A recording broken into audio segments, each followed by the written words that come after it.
Ey barkının jetken barkına kalkım aman bar mısın? Ayal yeke gareyin jalpın aman bar mısın? Balde kenden biri göskün tenim aman bar mısın? Yenge giden talvagan yerine küçüğün arınagan kerin aman bar mısın? Kadırlagan tungan jorut barın aman bar mısın? Kümüz sakal karıya çalın aman var mısın? Şegirtimin de parfımlar, şekten bestenleri dayman, kızıl tildin kızmatın, kalk içindesin dayman, andayda gel seveyen, sevevin ayıtıp veremenin, balekende çoğuydum, var bakındın ceriden, balekenden ölü kaldım, batıra akın keviden, o şorut içi var vergen, aytıp yürüm elgen, kalkında kalırsa bir nuska,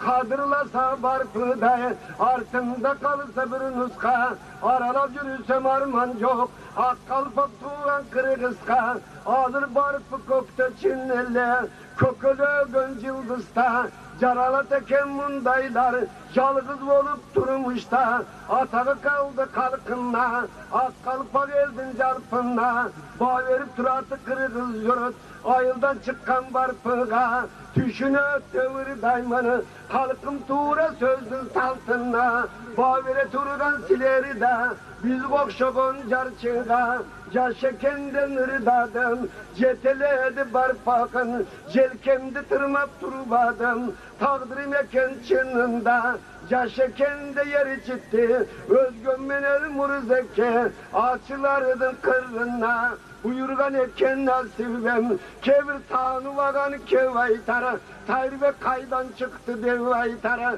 abdu kuldun nevresi, memurzayımdın balası, neçen geriden ırdadım, akındığım tuğgan jorut, alan istep karaçe, acar kelsen alkında, ak süt verigen apanda, al deyle gelin atanda, bol boy teken naraçe, arvayına dol ketirve, bıltırgıcılığın aytışta, barpakın beni kolda dep, barışımızı vonga dep, 68 akından, alıp geldim yorgonu.